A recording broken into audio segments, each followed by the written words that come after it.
So, the translations are out for My Hero Academia Manga chapter 349, and let's just say that in this chapter, we are going to get set up for Dabi's backstory, as well as some tidbits of information about the second user of One For All's quirk, and we'll talk a little bit more about both, but first, right after this.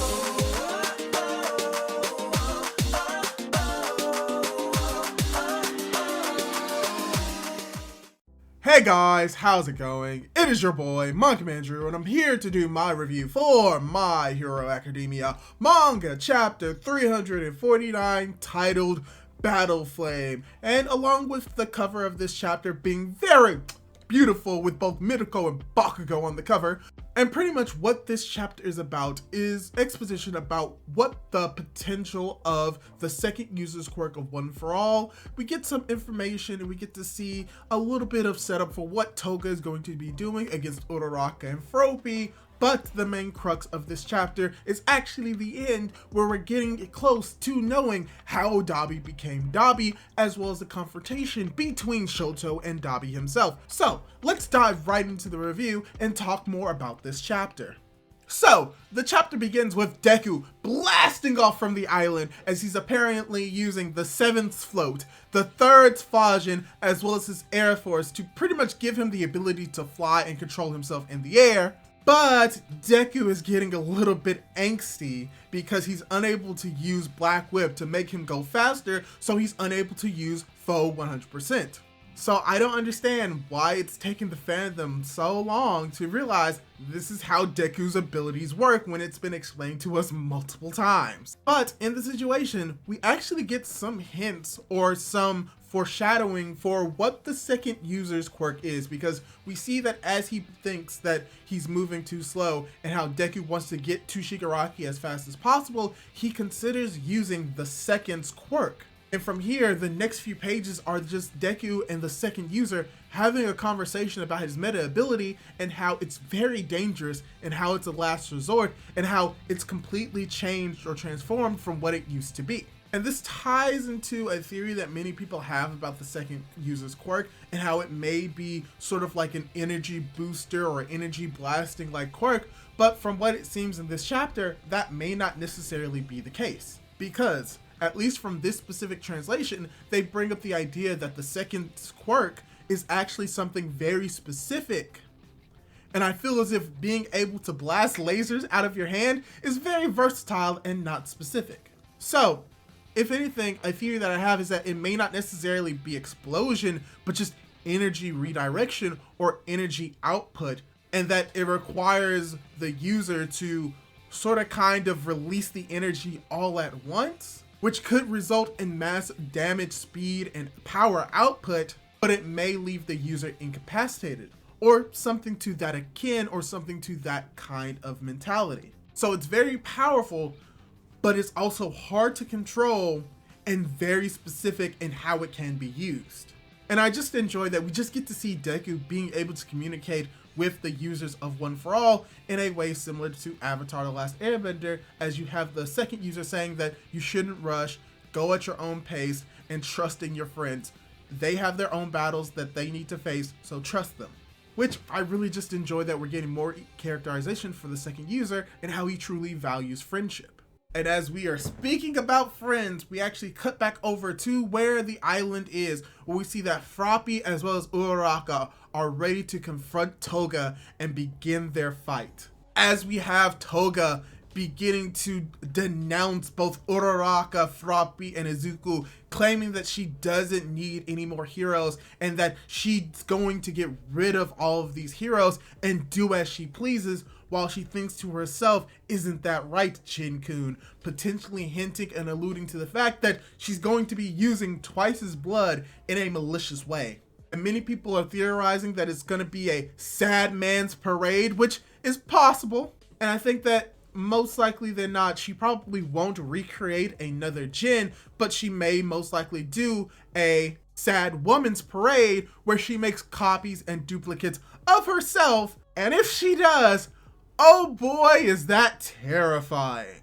But we actually don't end that there, Because as we have Toga announcing her own declaration that she'll do what she wants, you have Uraraka Uravity also saying the exact thing, that she's gonna follow her own desires as well. As we cut over to Dabi versus Shoto. So yeah, this is pretty much where the bulk of the rest of this chapter comes into play. We see that the city is on fire, the villains are running rampant, and from what we see with Dabi's exposition, he has killed a lot of heroes in the area, so most likely the heroes that we see are the heroes that are left, because some of them are going to be fighting this near high-end Nomu, and the rest are fighting against Dabi. And by the rest, I mean 4 people. Because we see that as Dabi is talking about how this site is nostalgic, and we get a slight confirmation that he began planning all of this from the Hosu incident, which is where, if you remember, is when the heroes Shoto, Ida, as well as Deku were able to fight and stop Stain. So the implication is that from that moment on, that's when Dabi began enacting his plan to get revenge on Endeavor, potentially. And as he says this with a wall of fire circling around him, as well as the All Might statue, which most likely he is going to destroy, we see that Ida is unfortunately unable to get inside of that flaming wall of fire. And it's cool because it ties into a weakness that Ida has, which is that if he gets too heated up, his engines can stall and it won't be able to unstall unless they're able to cool down. So unfortunately, Ida is not going to be taking place in fighting off Dabi yet. So here's where pretty much the final parts of this chapter come into play. You have Dabi seeing that only 3 heroes are there, as well as Shoto, the youngest son, as you have the heroes are actually heroes that we've seen within the story before, specifically at Endeavor's hero agency. Because we see Kido, Onima, as well as Burnin alongside Shoto. And what's very interesting about this is that we're getting some characterization not for Onima, but for Kido, which is interesting. And the reasoning why it's interesting is because among everyone here who we are assuming has fire-based abilities, Kido is actually the only one that doesn't have it, because his quirk is only able to really change the trajectory of certain objects. What's even more interesting is that even though we've only seen him with the bandages around his face, he actually has an actual face. It's not that his bandages are a part of his body, but that they're covering his face. As we see, it's not covering up any visible scars, but from what we've seen, he has a strange resemblance to Toya before his body was set ablaze and became Dabi. As we have him explaining that because of his ability and because he's worked under Endeavor, he's naturally been able to circulate the fire and the hot air away from him using his quirk, and how he's been working under Endeavor for 10 years and that he shall provide help. As well as we get to see that Burnin doesn't know anything about Endeavor's family issues, but that he's still going to be fighting alongside Shoto because of how Endeavor has always been an honest hero his entire time and tenure as a hero. So it's very cool to see that we are getting characterization for these smaller characters, and how even though they may or may not know anything about Endeavor's home life, that they know him as the hero and that they trust him because of it, and how they're going to be willing to help Shoto fight against Dabi.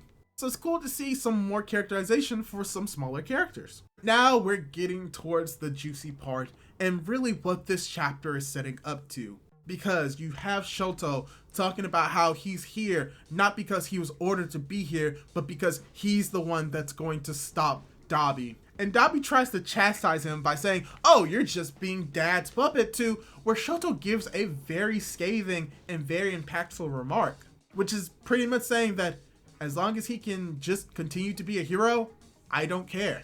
Which is seemingly shocking to Dabi as he begins to monologue about how in the end, everyone here isn't here because of specific orders, that this is all a result of the people's feelings, and that they aren't soldiers fighting, that they are people, and whether they want to change the world, destroy the world, or anything to that ilk, that this is the limit of supernatural society. But then we're approaching the end of this chapter, because you have Shoto asking his older brother if he was still alive, why didn't he come back home?